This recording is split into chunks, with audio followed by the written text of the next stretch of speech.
ಶ್ರೋತೃಗಳಿಗೆ ನನ್ನ ನಮಸ್ಕಾರಗಳು. ಇಂದು ನಾನು ನಮ್ಮ ಭಾರತ ದೇಶದಲ್ಲಿ ಉತ್ತರ ಪ್ರದೇಶದ ಪ್ರಯಾಗ ರಾಜ್ಯದಲ್ಲಿ ನಡೆಯುತ್ತಿರುವಂತಹ ಮಹಾಕುಂಭ ಮೇಳದ ಬಗ್ಗೆ ಮಾಹಿತಿಯನ್ನು ನೀಡ್ತಾ ಇದ್ದೀನಿ. ನಿಮಗೆ ಈ ಮಾಹಿತಿಯನ್ನು ಪೌರಾಣಿಕ ಕಥೆಯ ರೂಪವನ್ನು ತಿಳಿಸ್ತೀನಿ. ಅದೇ ರೀತಿಯಾಗಿ ವಾಸ್ತವಿಕ ನೆಲೆಗಟ್ಟಿನಲ್ಲಿ ವೈಜ್ಞಾನಿಕ ವ್ಯವಸ್ಥೆಯನ್ನು ಕೂಡ ನಿಮಗೆ ವಿವರಿಸ್ತೀನಿ. 144 ವರ್ಷಕ್ಕೊಮ್ಮೆ ಬರುವಂತಹ ಕುಂಭ ಮೇಳ ಹೆಸರು ಹೇಳ್ತೈತಿ. ಕುಂಭ ಅಂದ್ರ ಮಡಿಕೆ. ನೋಡ್ರಿ, ನಮ್ಮ ಧರ್ಮದಲ್ಲಿ ಇಲ್ಲಿ ಧರ್ಮವನ್ನ ಎತ್ತಿ ಹಿಡಿತಾ ಇಲ್ಲ ನಾನು. ನಮ್ಮ ಸಂಪ್ರದಾಯದಲ್ಲಿ ಯಾವುದೇ ಕಾರ್ಯವನ್ನ ನಾವು ಮಾಡ್ಲಿ ಮೊದಲು ಇಡುವಂಥದ್ದು ಕುಂಭ. ಕೊಡವನ ನೋಡ್ರಿ, ಬೇಕಾದ್ರೆ ಒಂದು ಗಟ್ಟಿ ಮಾಡ್ಲಿ, ಮದುವೆ ಮಾಡ್ಲಿ, ಮನಿ ಶಾಂತಿ ಮಾಡ್ಲಿ, ಇವನ್ ಕೂಡ ಒಂದು ನಾಮಕರಣ ಮಾಡಿದ್ರು ಕೂಡ ತೊಟ್ಟಿಲ್ ಕೆಳಗ ಒಂದು ಕುಂಭವನ್ನ ತುಂಬಿಡ್ತೀವಿ, ಹೌದಲ್ಲ? ಈ ಕುಂಭ ಮೇಳ ಅಂದ್ರೆ ಏನಂದ್ರ, ಕುಂಭ ಅಂದ್ರ ಮಡಿಕೆ, ಮೇಳ ಅಂದ್ರ ಉತ್ಸವ, ಎಲ್ಲರನ್ನ ಒಂದುಗೂಡಿಸುವುದು.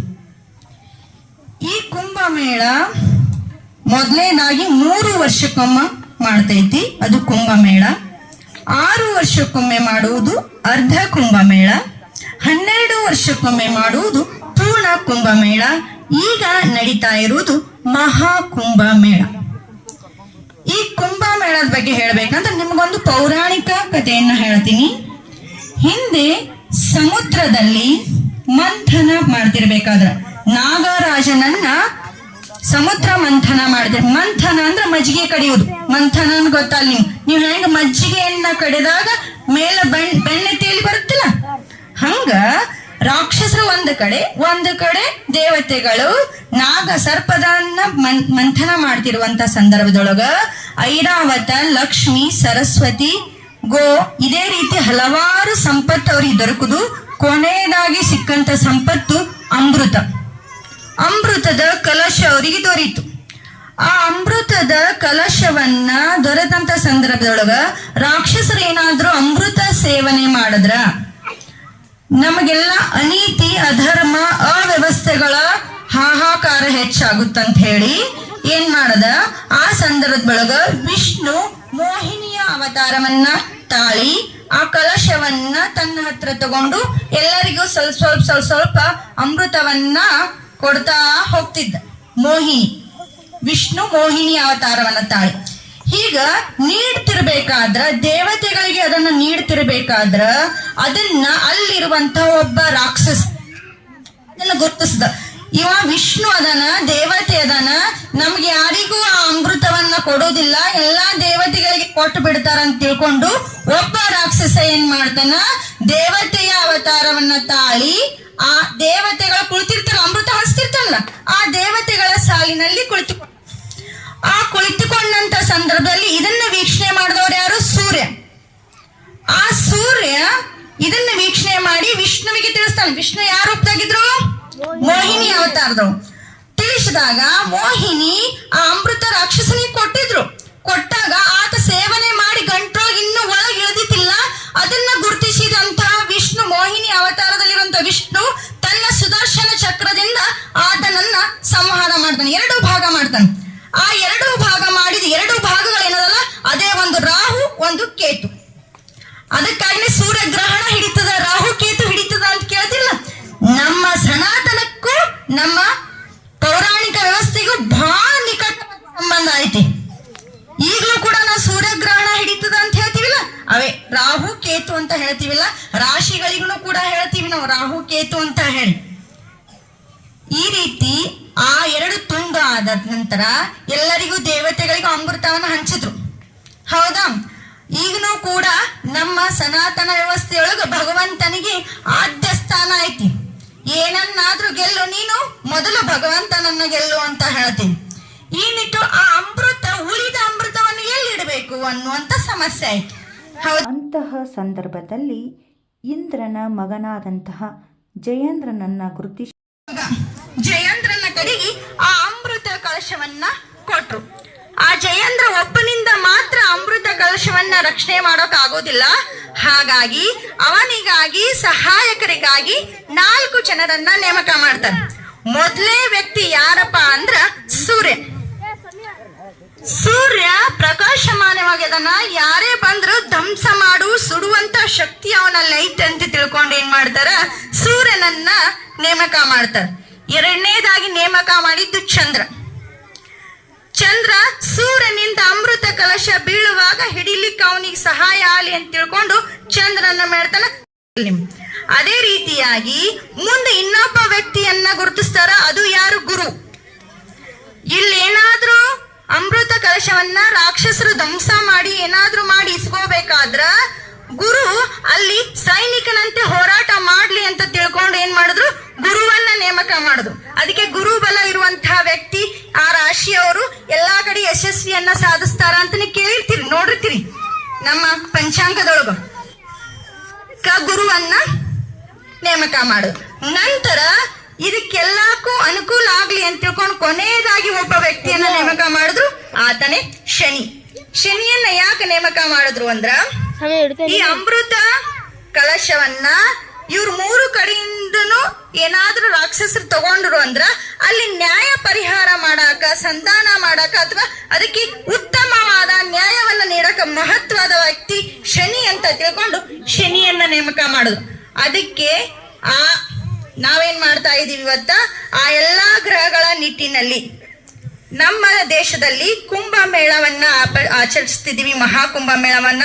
ಅದನ್ನ ಎಲ್ಲಿ ಆಚರಿಸ್ತಿದ್ವಿ ಅಂತ, ಈ ಅಮೃತ ಕಲಶ ಇತ್ತಲ್ಲ, ಆ ಅಮೃತ ಕಲಶ 4 ಜನ ಆ ಜಯೇಂದ್ರ ಆತನೊಬ್ಬ ತಗೊಂಡು ಬ್ರಹ್ಮಾಂಡದೊಳಗೆ ತಿರುಗ್ತಿರ್ಬೇಕಾದ್ರ ವಿಶ್ರಾಂತಿ ಪಡ್ಕೊಳಕಂತ ಹೇಳಿ 4 ಸ್ಥಳದಲ್ಲಿ ಆ ಕುಂಭವನ್ನ ಇಟ್ಟಿದ್ ಹೇಳಾಗತ್ತೀನಿ. ಈಗ ಇಟ್ರು ಯಾವ್ಯಾವ ಸ್ಥಳ ಅಂದ್ರ, ಮೊದಲನೇದಾಗಿ ಈಗ ಐತಲ್ಲ ಪ್ರಯಾಗರಾಜ, ಎರಡನೇದು ಹರಿದ್ವಾರ, ಆಮೇಲೆ ಮೂರನೇದು ನಾಸಿಕ, 4ನೇದು ಉಜ್ಜಯಿನಿ.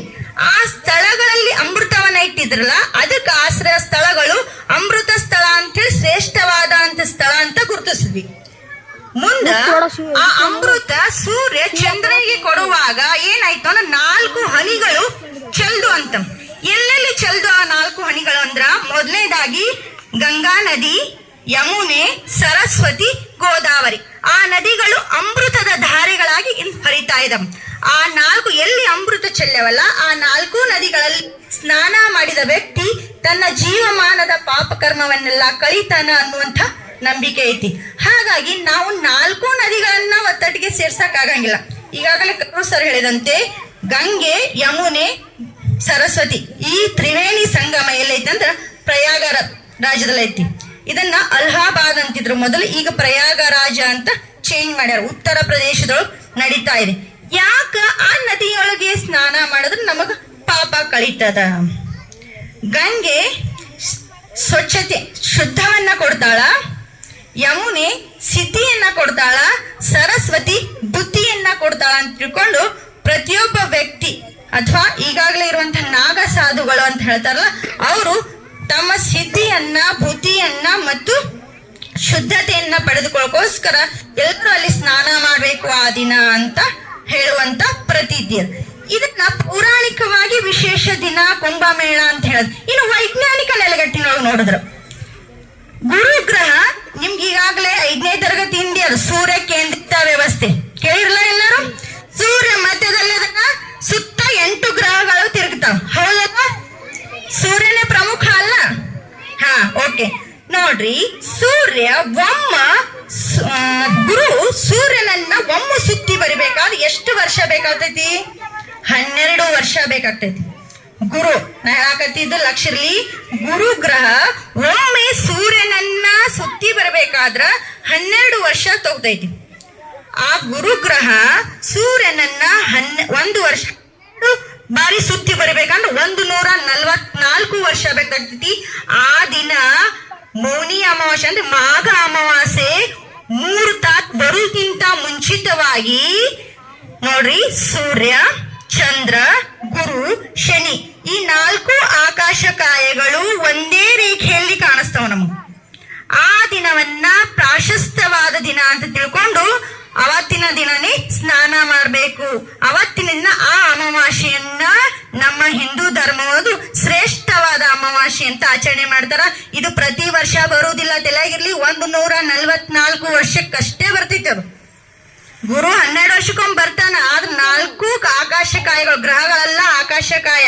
ಸೂರ್ಯ ಒಂದು ನಕ್ಷತ್ರ ಬರುವುದು 144 ವರ್ಷಕ್ಕೊಮ್ಮೆ ಮಾತ್ರ. ಈ ಕಾರಣ ಇದು ವೈಜ್ಞಾನಿಕ ನೆಲೆಗಟ್ಟು. ಅದಕ್ಕಾಗಿ ನಮ್ಮ ಸನಾತನ ಧರ್ಮ ಮತ್ತು ವೈಜ್ಞಾನಿಕ ಅವ್ರು ಅವಾಗ್ಲೇ ಎಲ್ಲ ಗುರುತಿಸ್ಯಾರ. ಮೊದಲೇ ಕುಂಭಮೇಳ ನಡೆದಿತ್ತಿಲ್ಲೇನು 1885ರಲ್ಲಿ ಶಂಕರಾಚಾರ್ಯರ ವ್ಯವಸ್ಥೆ ಅಂದ್ರೆ ಅವರು ಹೆಟ್ಟ ಹೆಜ್ಜೆಯ ಆಧಾರದ ಮೇಲೆ 1885ರಲ್ಲಿ ಕೂಡ ಪ್ರಯಾಗರಾಜದಲ್ಲಿ ಮಹಾಕುಂಭಮೇಳ ನಡೆದೈತಿ. ಇನ್ನು ಮುಂದೆ 2169ರಲ್ಲಿ ನಡೀತದ. ಅವಾಗ ನಾವು ಇರಲ್ಲ, ನೀವು ಇರಂಗಿಲ್ಲ. ಈಗ ಅಂತಹ ಸಂದರ್ಭದಲ್ಲಿ ಹುಟ್ಟಿದಂಥ ನಾವೆಲ್ಲರೂ ಸುದೈವಿಗಳೇ ಅಂತ ಹೇಳ್ಬೇಕು. ನಮಗಂತ್ರ ಅಲ್ಲಿ ಹೋಗಿ ನೋಡಕ್ ಆಗಂಗಿಲ್ಲ. ಇದ್ದಲ್ಲಿ ನಾವು ವಿಷಯನ್ನ ತಿಳ್ಕೊಬೇಕಲ್ಲ. ನಮ್ಮ ಸನಾತನ ಧರ್ಮ ಹೆಂಗೈತಿ ಅಂದ್ರ ಇಡೀ ವಿಶ್ವ ಬ್ರಹ್ಮಾಂಡ ಹೆಂಗೈತಿಲ್ಲ ಹಂಗೈತಿ. ನಮ್ಮ ಸನಾತನ ಧರ್ಮದೊಳಗ ನೋಡ್ರಿ, ಯಾವಾಗ್ಲೂ ನಾವು ಸೂರ್ಯ, ಚಂದ್ರ, ಶನಿ, ಗುರು ಹೆಸರುಗಳನ್ನ ಬಳಸ್ತೀವಿ. ಅವ್ ಯಾವರೇ ಇವ ಮೇಲ್ಜಾತಿಯವ ಇವನಿಗೆ ಇಟ್ಟೆ ಕೊಡ್ಬೇಕು, ಇವನ್ ಕೆಳಜಾತಿಯವ ಇವನಿಗೆ ಇಟ್ಟೆ ಕೊಡ್ಬೇಕಂತ ಐತೆನ ನಮ್ ಧರ್ಮದೊಳಗ? ಇಲ್ಲ. ಎಲ್ಲರಿಗೂ ಸಮಾನವಾಗಿ ಸೂರ್ಯ ಬೆಳಕು ಕೊಡ್ತಾನಿಲ್ಲ, ಹೌದಿಲ್ಲ?